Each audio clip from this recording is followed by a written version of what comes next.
Muito boa noite a todos, queridos, amados irmãos, companheiros. É com gratidão que estamos aqui em mais esta noite em Bela Vista. E o irmão Lázaro sentiu aí no coração de convidar, né, irmão Lázaro? É um convite de reconciliação, né? Irmão Lázaro está bem saudosista. Isso significa que é um recado para aqueles que ainda estão novos e às vezes estão brincando, né? Brincando, pensando que pode ter muito tempo ainda e às vezes não, né? Pensando que pode ter outras oportunidades e talvez não venham mais surgir. E quando o senhor estava falando sobre essa questão da reconciliação, do retorno, eu fiquei pensando, existe 3 maneiras, ou mais, mas essas 3 maneiras são as principais, 3 maneiras de se afastar de Deus, ou de se distanciar, né, da comunidade, de se distanciar de Deus. Então, a primeira maneira que a pessoa, às vezes, primeira maneira que acontece, né, esse afastamento, é, sem dúvida, aquele que se afasta. Ele se afasta fisicamente, mas continua tendo temor de Deus. Às vezes tem pessoas que se afastam da igreja, mas essa pessoa continua tendo temor de Deus, continua tendo saudades dos cultos, continua tendo, às vezes, nutrindo temor, né? Nutrindo temor em si. Então, ou seja, pessoas se afastam, né, dos caminhos do Senhor. Então, uma das maneiras é esta: elas se afastam, elas se esfriam, mas, contudo, continua nutrindo temor, né? Tem a Bíblia em casa, ora, lê, busca, mas sempre o coração está clamando para que volte a reunir, volte a congregar. E tem as pessoas que se desviam, viu, irmão Lázaro? Tem aqueles que se desviam, se esfriam, se desviam e começam a realmente praticar aquilo que o mundo oferece. Começa a desprezar a Bíblia, desprezar a oração e desprezar realmente os momentos, já não nutre mais o temor do Senhor em si. Então esses se desviaram do caminho do Senhor e se debandaram com o mundo, né? Aqueles que se afastam, às vezes, não se debandam com o mundo, mas os que se desviam, sim, começam a praticar aquilo que para o Espírito Santo é reprovável. E em terceiro lugar, e o pior deles, é a apostasia. Aquele que se apostata, ele começa a negar publicamente a fé. Apóstata. Tem aquele que se afasta, mas continua nutrindo temor. Tem aquele que se desvia, que se debanda com o mundo, né? Começa a praticar aquilo que para o Espírito Santo é vergonhoso, né? E é pecado, começa a praticar pecado, iniquidade, de forma voluntária. Mas o apóstata é aquele que realmente se afasta, sai, se debanda com o mundo e de forma pública abandona a fé e a doutrina dos apóstolos. E de forma pública combate ferrenhamente doutrinas, a leitura da Bíblia, a ceia do Senhor, combatem publicamente os cultos congregacionais. Então, este é um apóstata, está muito mais longe de alcançar misericórdia. Não estou dizendo que seja impossível. Então, para aqueles que estão afastados, nós fazemos esse convite para que nós venhamos cear no domingo, né, conforme o convite do irmão Lázaro, que nós venhamos cear dia 1º agora de fevereiro, juntos, elevar o nome do Senhor cada dia mais, exaltar o nome do Senhor. Então, foi muito bem colocado e inspirado, né, esse convite do irmão Lázaro, até porque, principalmente, aqueles que viveram uma vida dedicada no caminho do Senhor, e como ele mesmo disse, chega hoje, na idade que está, às vezes olha para os jovens e sente pena, às vezes, né, irmão Lázaro? Pena. Por quê? Por que não estão se envolvendo? O que é tão ruim em ir para um culto? O que tem de tão ruim em ouvir a palavra, em louvar ao Senhor, pegar um violão e cantar? O que pode ser tão mal ao ponto de alguns se apostatarem e dizer, não precisa ter culto? Como se o culto fizesse mal. Como se a ceia tivesse adoecendo as pessoas. Entende o que é um apóstata? É aquele que realmente nega a fé e a doutrina. E nem todos, irmão Lázaro, que se afastam, se apostatam. Nem todos que se afastam desviam dos caminhos. Ou seja, ele simplesmente se afastou. Tem algum que se desvia, está no caminho, ele desvia, ele pega outra rota. Todos têm como restaurar a vida com Cristo. Todos. Mas eu digo uma coisa, tem alguns que estão mais longe, mais distante. E que, portanto, possivelmente, chega um momento em que aconteça aquilo que nós vamos ler aqui agora em Marcos, capítulo 11, verso 12, que diz assim, no dia seguinte, quando estavam saindo de Betânia, Jesus teve fome. Vendo à distância uma figueira com folhas, foi ver se encontraria nela algum fruto.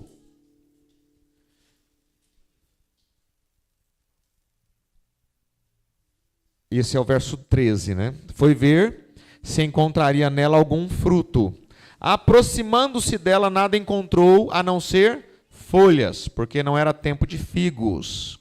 Então lhe disse, ninguém mais coma de seu fruto. E os seus discípulos ouviram-no dizer isso. Jesus está diante de um cenário, passando, saindo ali de Betânia, próximo ali, bem próximo a Jerusalém. Ele avista uma figueira com folhas.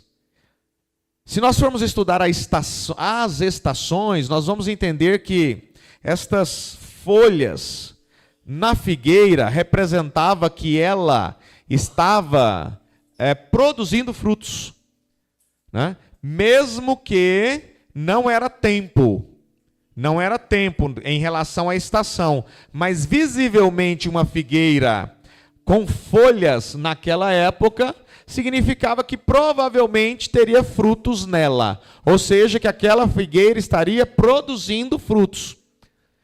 Então aí nós vamos entender por que Jesus amaldiçoa e diz, ninguém mais coma de seu fruto.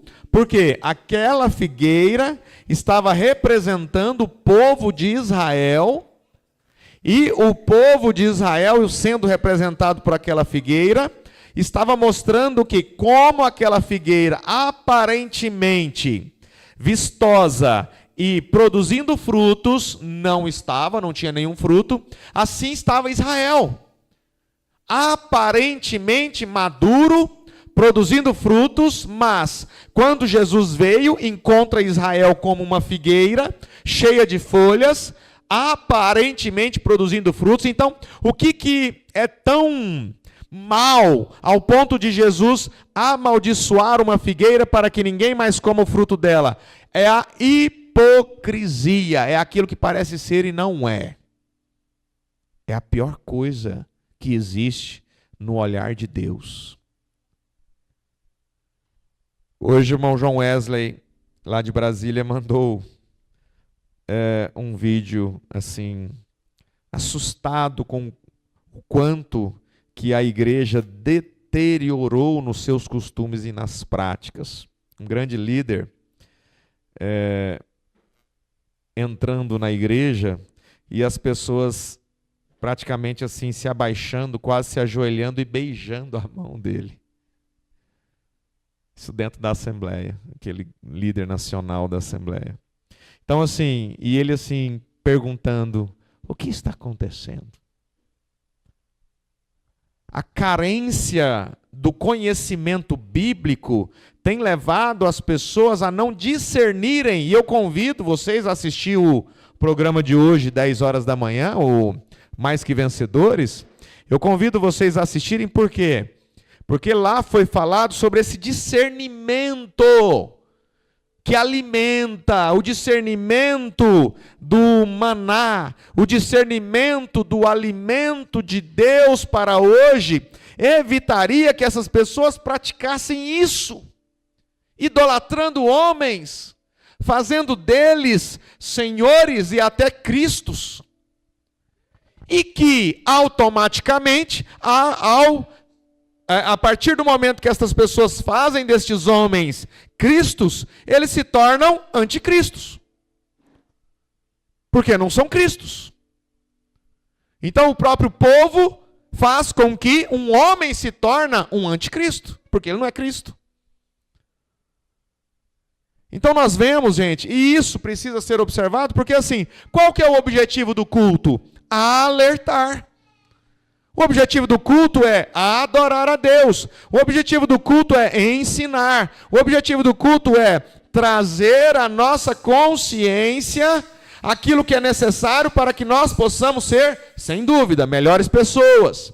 Para que nós possamos ser pais melhores, filhos melhores, casais, enfim, para que nós possamos ver o que Deus tem feito em nossas vidas.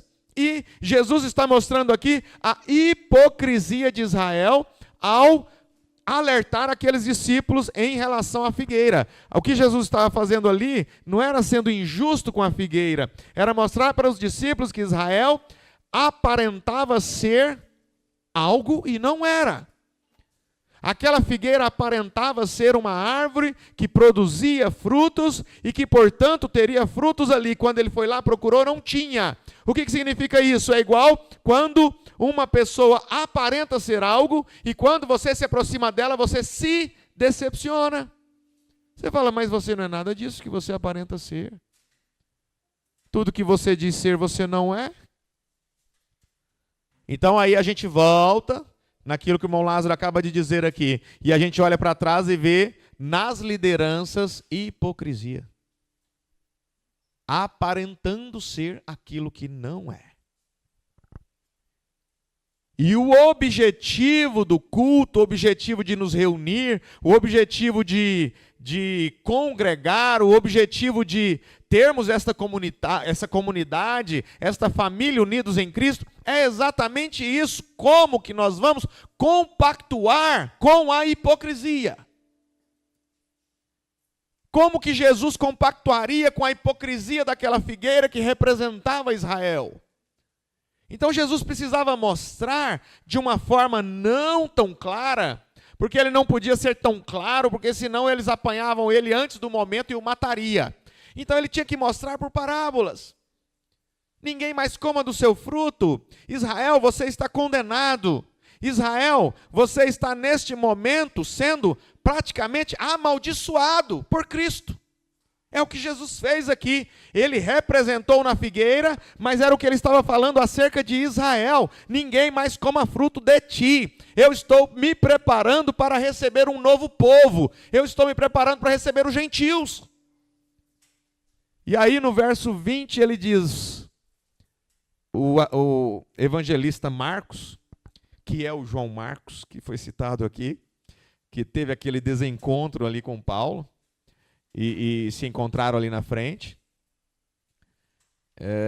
Inexpressível, ele foi um personagem inexpressivo ali do livro de Atos, né? Fala-se muito pouco dele, mas deixou escrito um dos evangelhos para nós, né? De manhã, no verso 20 de Marcos 11, ao passarem, viram a figueira seca desde as raízes. Ou seja, gente, se aquela figueira representava Israel, aquela figueira havia sido amaldiçoada. aquela figueira estava agindo com hipocrisia, demonstrando ser aquilo que ela não era. E Jesus não suporta isso. Ele desmascara toda hipocrisia e falsidade, seja onde quer que ela esteja. Se está na frente, se está na liderança, se está nos bancos, naqueles que estão assentados nos bancos, toda hipocrisia, porque a palavra de Deus diz que tudo que é feito nas trevas, escondido, será revelado na luz. Será colocado, revelado diante de todos. Então, aqui Jesus está desmascarando a nação pela qual ele veio. Ele veio para os judeus. Os judeus os rejeitaram, os judeus o rejeitou e, portanto, ele simplesmente, então, prepara a mensagem, o evangelho, para que os gentios, nós, pudéssemos receber junto com os judeus que se arrependerem e aceitarem Jesus como seu Salvador. Então, Pedro, lembrando-se, quando viu a figueira seca desde as raízes, disse: Mestre, vê, a figueira que amaldiçoaste secou. Respondeu Jesus: tenham fé em Deus. Eu lhes asseguro que se alguém disser a este monte, levante-se e atire-se no mar e não duvidar em seu coração, mas crer que acontecerá o que diz, assim lhe será feito. Portanto, eu lhes digo, tudo que vocês pedirem, aí agora eu chamo a atenção de todos aqui presentes, todos pela internet, Jesus está dizendo, diante daquele cenário, daquela situação, em que os discípulos estavam ali abismados, observando o resultado daquilo que Jesus acabara de fazer, e ele estava dizendo, tudo que vocês pedirem em oração, creiam que já o receberão. Olha que maravilha, você que está em casa, você que fez um pedido hoje, você que clamou a Deus por algo hoje, portanto eu lhes digo, tudo o que vocês pedirem em oração, creiam que já o receberam, e assim lhes sucederá. Gente, nós temos em nossas mãos o resultado daquilo que necessitamos, não daquilo que desejamos, porque o mundo corre de forma desenfreada, atrás de quê? Dos prazeres, atrás das realizações carnais, atrás de dopamina, né? Que é aquilo que acontece aí dentro da sua mente, do seu cérebro, quando você está ali recebendo impulsos, estímulos constantes e frequentes, ao ver vídeos, e vídeos vão ficando mais curtos, e você vai percebendo que nada mais te atrai, a não ser aqueles pequenos vídeos curtos, você não para mais. É por isso que as pessoas aí não querem mais para os cultos, porque o culto demora 40 minutos, 1 hora, é tempo demais, em 1 hora eu assisto 300 shorts, e esses 300 shorts não vai somar em nada, vai produzir de forma acelerada a dopamina, e aquilo vai te trazer problemas, e quando eu digo isso está trazendo problemas para os nossos lares, para os nossos filhos, para nós mesmos. E onde nós vamos chegar? É a pergunta que o irmão João Wesley fez. O que está acontecendo? O que as pessoas realmente acham que é o evangelho? Eu sempre soube, não é fácil e chega a ser bem desafiador, nós, às vezes, remarmos contra certas marés doutrinárias que são pregadas simplesmente para manobra de massas. Por que esse cidadão, esse senhor não diz assim, não faça isso? É interessante que no livro de Apocalipse, João se ajoelha, né, para prostrar-se, né, e adorar ali as revelações que ele estava recebendo. Olha o que ele estava recebendo, hein? As revelações que João estava recebendo no Apocalipse. E quando ele se ajoelha para se prostrar e adorar aquele que estava trazendo as revelações, ele fala assim: não faça isso. Vocês conhecem a escritura? Não faça isso. Um homem de Deus faria isso. Viu, irmão João Wesley? Um homem verdadeiramente genuíno, cristão, faria isso. Não faça isso. Não beije minha mão e nem se ajoelhe diante de mim. Eu sou o teu conservo. É ou não é? O que significa isso? Que nós estamos vendo a liderança cada vez caminhando a passos largos para um abismo e a multidão indo junto. Por quê? Porque não está sendo ensinada a maneira certa. Não faça, não é assim. Não é desta forma. Eu sou o conservo, como vocês são.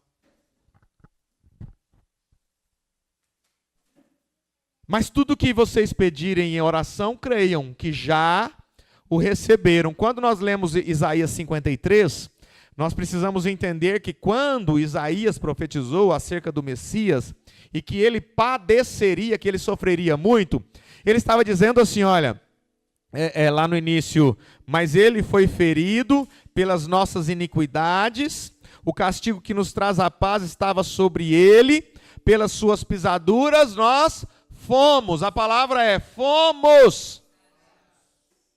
Vocês entenderam isso? Não é seremos. Fomos. É o que Jesus está dizendo. Tudo que vocês pedirem em oração, creiam que já o receberam. Sabe por quê? Porque quando Jesus, a ação de Jesus ali na cruz, já pagou todo o preço que o pecado causou, pagou todo o preço da enfermidade na vida das pessoas. Então não é que Jesus vai fazer algo, Jesus já fez 2000 anos atrás, e por isso que ele está dizendo: tudo que vocês pedirem, creia que já o receberam, e assim lhe sucederá. E quando estiverem orando, se tiverem alguma coisa contra alguém, perdoem-no. É interessante que nós viemos trazendo aquilo que é louvável, é maravilhoso, né? Tudo que vocês pedirem, vocês já receberam. Mas agora Jesus vem e diz: quando estiverem orando, se tiver alguma coisa contra alguém, perdoem-no, para que também o Pai Celestial lhes perdoe os seus pecados.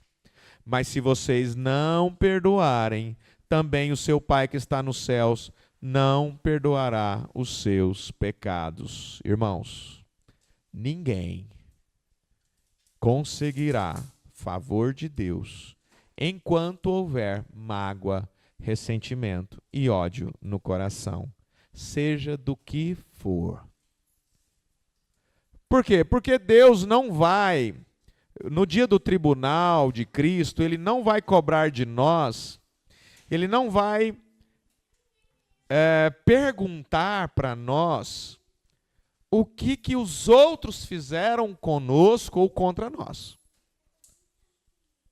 Entenda isso, no dia do tribunal de Cristo, não haverá a pergunta assim: olha, o que essa pessoa fez de tão mal contra você? O que aquela pessoa fez contra ti?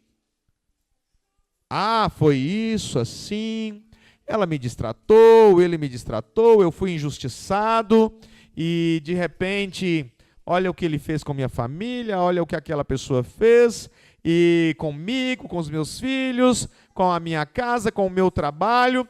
Deus não quer saber disso. Deus não quer saber o que os outros fizeram com você, mas o que você fez com aquilo que fizeram com você. O que Deus vai perguntar, o que esse tribunal vai inquirir é: o que você fez diante daquilo que fizeram com você? Então entende que não diz respeito aos outros, Deuseni,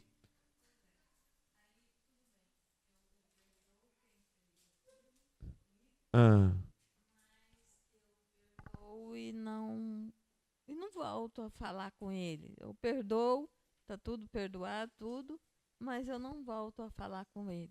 Eu posso te fazer um teste se você perdoou? Eu falo você no sentido assim, talvez isso aí que você está falando nem é você, é outra pessoa, mas existe algumas maneiras de nós sabermos se nós perdoamos ou não. Porque às vezes eu falo assim, está perdoado. Aí quando alguém fala assim, vem cá, vamos falar daquele assunto, qual assunto? Aquele lembra daquilo que aconteceu e tal? Eu nem toco nesse assunto. Por quê? Porque eu já fico tremendo. Mas você não perdoou? Eu perdoei, mas não perdoou. Na verdade, existe um termo, e é interessante, parece um jargão, mas não é. Perdoar, às vezes, é como você lembrar daquilo, e você não sente a mesma carga de emoção e dor que você sentia quando aquilo aconteceu. Então, eles falam assim, perdoar, lembra e não sente dor. É uma maneira bem resumida de falar de perdão, né? Então, assim, primeiro, o teste você não precisa responder aqui, mas você responde internamente sim ou não. Você consegue trazer esta pessoa ao seu pensamento e orar para que Deus abençoe a vida dela? Isso eu estou fazendo pergunta para todo mundo. Aí lá dentro você vai falando assim, ó, sim, não, né? Você consegue, ao ver esta pessoa, às vezes passando uma necessidade, um problema de saúde, você ajoelha ali lá da sua cama e ora a Deus para que Deus possa restituir a saúde daquela pessoa, ou o problema que aquela pessoa esteja passando em família. Você consegue realmente lembrar daquela pessoa e sentir amor por ela, ou seja, mesmo que você entenda que aquela pessoa não tem mais condição de conviver com você, ela não vai mais conviver com você, você não vai mais falar com ela, isso você entendeu. Você entendeu que o relacionamento é impossível, mas você lembra daquela pessoa e você pede a Deus para que ela possa ser uma pessoa melhor, para que ela possa receber das bênçãos de Deus, assim como você também. Então, é um teste. Esse teste do perdão, você tem que fazer consigo mesmo, não é você responder para mim ou responder para alguém. Cada um faz consigo mesmo. Se você acha que perdoou aquela situação, aquela pessoa, aquela que fez algo com você, é isso. É você poder trazer ao seu pensamento e, em especial, quando aquela pessoa estiver passando por duras provas, lutas e aflições, você não se alegrar com aquilo, pelo contrário, pedir a Deus para que aquilo seja revertido. Ou, se aquela pessoa que você às vezes se magoou tanto, quando você vê aquela pessoa se projetando, crescendo, sendo abençoada, você entristece no coração. Porque você não queria que ela fosse abençoada, porque ela foi injusta, porque ela praticou coisas ruins. Então, isso que nós temos que olhar para dentro de nós e saber se nós perdoamos ou não. Agora, quando você diz assim, tá, eu perdoei, o perdão não diz respeito ao outro, o perdão diz respeito a você. O perdão não é você... às vezes a pessoa confunde perdão com impunidade. Não é você livrar aquela pessoa, por exemplo... essa história ficou muito famosa, um pai de uma menina que foi que teve sua vida tirada violentamente por um serial killer. Ele falou, olha, eu estou aqui nesse tribunal, quero dizer uma coisa, que eu estou aqui praticando o que mais difícil tem na palavra de Deus de praticar, que é o perdão. E ele olha para aquele que havia tirado a vida da sua filha e fala, olha, eu te perdoo. Ele não estava dizendo para o juiz deixar aquele homem impune. Não é isso que ele estava dizendo. Às vezes as pessoas pensam que perdoar é tornar-se impune aquela pessoa dos atos que ele praticou. Ela praticou, não é isso. Por isso que eu falo, perdoar não é você fazer algo por aquela pessoa. Aquele homem não fez nada por aquele assassino. O que ele estava fazendo? Ele estava fazendo por si. Ele estava liberando de dentro de si o quê? Uma raiz de amargura, um ódio, algo que às vezes tinha caminhado com ele até ali, e dali para frente ele não carregaria aquilo mais. Ele não ia ter contato nenhum com aquele homem. Ele não fez daquele tribunal algo assim, daqui para frente então o juiz entendeu que ele foi perdoado, então a pena que ele iria pagar ele não vai pagar. Não é isso. Perdão não é impunidade. A pessoa vai pagar pelos seus erros, mas você se liberta daquela pessoa. E o outro ponto é esse: eu vou, a partir de agora, entendendo que não é possível ter esse relacionamento se nós voltarmos a nos relacionar. Eu falo relacionamento no sentido geral, que seja uma amizade, que seja um trabalho, que seja uma como é que fala? De empresa, gente? Uma sociedade, seja qual for. Não dá mais para conviver, está perdoado, está perdoada, mas não tem como conviver mais. Nós não vamos nos falar mais. Pronto. E quando você ficar sabendo de alguma coisa, aconteceu um acidente com aquela pessoa, você vai lá e ora ao Senhor, ajuda, dá saúde. Aí você perdoou. Entendeu? Muito bem. Mesmo. Que bom, porque tem uma pessoa, uma amiga minha que está assistindo, né, que diz que não entende nada que eu falo. Estranho, né, irmão Lázaro? Tá assistindo aí. Deus abençoe, viu? Entendo nada. Falei, credo, deixa eu ver se eu sou mais didático. Eu acho que vou fazer pedagogia, sabe? Para ser mais didático. Gente, mas deu para entender o que é perdão? Porque às vezes a gente pensa que perdoar é fazer algo. Desejo bem. E não necessariamente. As pessoas pensam que perdoar é tornar impune. Falar, então eu vou. Não. Gente, todo pecado que alguém praticou será cobrado. Quando você perdoa um pai, um filho, uma mãe, um esposo, uma esposa, às vezes de uma grande injustiça, você não está tornando aquela pessoa impune, nem diante da lei do homem, nem diante da lei de Deus. E quando você perdoa aquela pessoa, não quer dizer que Deus está perdoando ela, não. Entende que não tem a ver com ela, tem a ver com você. Quando você perdoa aquela pessoa, sabe o que Deus faz? Deus está perdoando quem? Quando você perdoa o outro, Deus perdoa quem? Eu acabei de ler. Aqui. Se vocês não perdoarem, também o seu Pai que está nos céus não perdoará os seus pecados.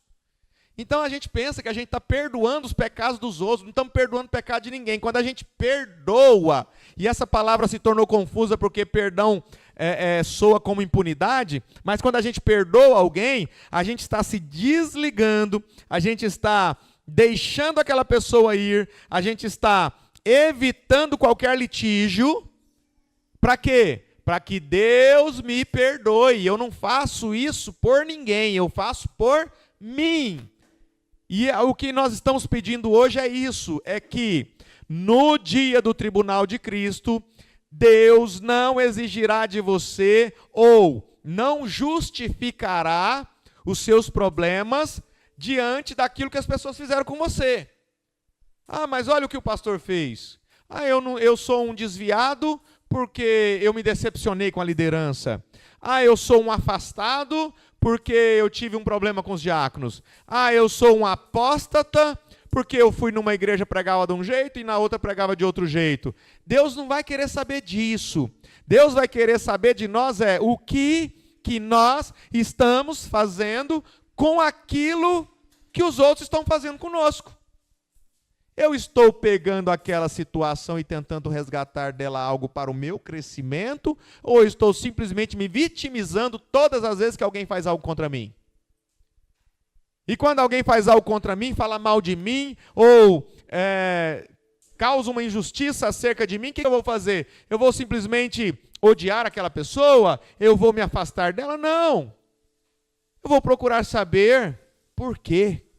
Se é possível um relacionamento, se é possível continuar. Agora, como conviver hoje, nós, os cristãos, com um apóstata que nega a fé e a doutrina e de forma pública expõe que não crê mais em nada disso aqui? Como conviver?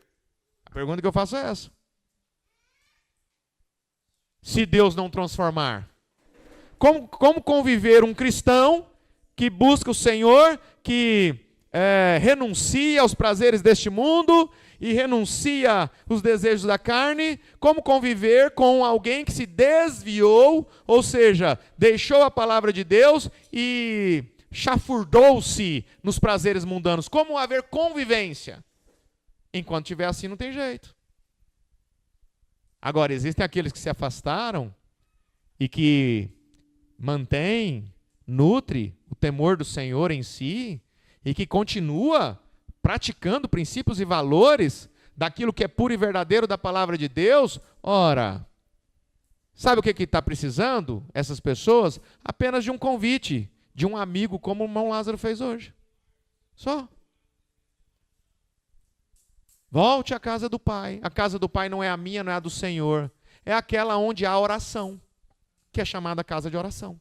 Isso aqui é uma casa de oração. Por quê? Porque as pessoas estão se afastando, pelo tanto de informações que estão sendo colocadas na mente das pessoas, e as pessoas acabam se afastando, se desviando, se apostatando, por causa dos escândalos, por causa das injustiças, por causa das decepções, com lideranças, com membros, enfim, e Deus não quer saber o que os outros estão fazendo, Deus vai querer saber o que eu estou fazendo com aquilo que fizeram comigo. Você acha que se nós chegarmos lá no tribunal e a gente falar, não, nós somos enganados por 40 anos, senhor. O senhor passa a régua aí, o senhor elimina e nós somos enganados por 40 anos. Ele vai dizer assim, a minha palavra está lá todo o tempo. Isso não justifica. Eu quero saber o que vocês fizeram com o engano que fizeram com vocês. E o que nós estamos fazendo? Lutando para nos reunir. Gente, quando eu falo lutando, não quer dizer que isso aqui é ruim, não. Ai, meu Deus, que fardo. Olha, temos um culto. Lutando no sentido assim, o quanto é difícil e desafiador nós pregarmos a palavra como ela é, e diante de grandes igrejas e denominações, pregando coisas somente para prender as pessoas em torno de um homem. Sabe de uma coisa? Seria muito simples, irmão Lázaro. Vamos cada um para uma denominação e vamos cada um por si, Deus por todo. Muito mais fácil.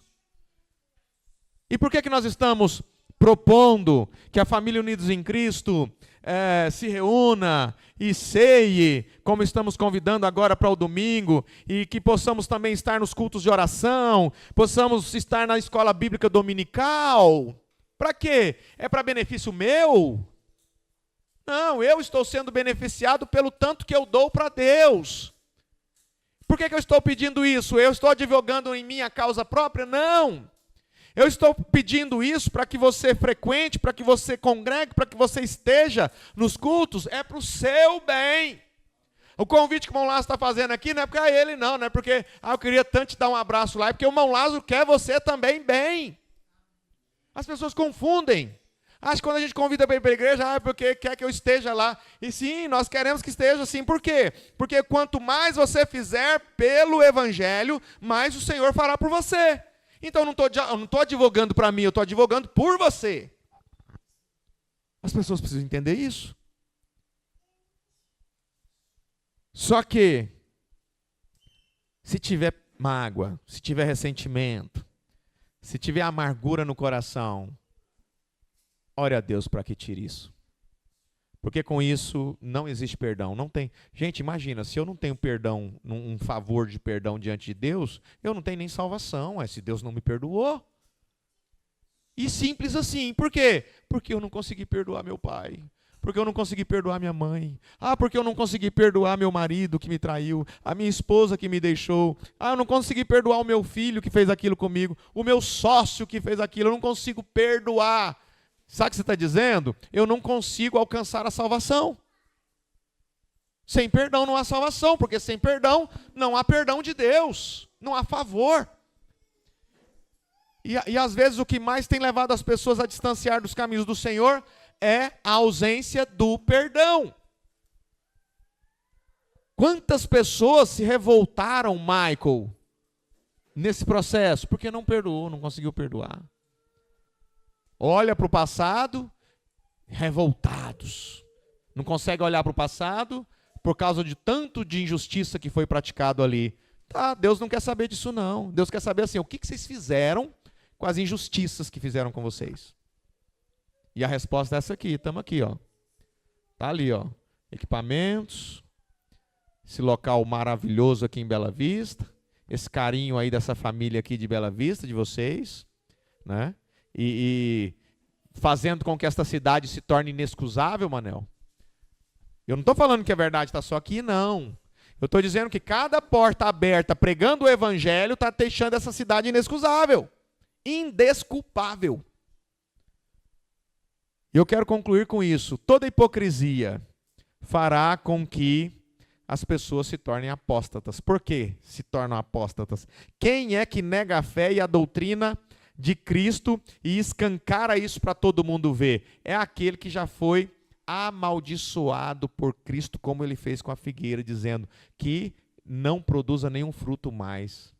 É muito difícil. A soberania de Deus fala muito mais alto do que isso, mas é muito difícil um apóstata retornar aos caminhos. Muito difícil. Mas não é impossível. A graça de Deus pode alcançar. Mas o que nós temos que ver nessa escritura é isso. A hipocrisia da figueira, cheia de folhas, demonstrando ser alguém e não tinha fruto nenhum. Então o que ele fez? Ele preferiu acudir meretrizes, cobradores de impostos, pecadores, e dizer, eles estão entrando primeiro no reino. Por quê? Porque estes eram realmente o que eles eram. Eles não se escondiam. A meretriz era meretriz, o cobrador de impostos era cobrador, o ladrão era ladrão, mas aí de repente um sacerdote era ladrão, mas aparentemente um sacerdote.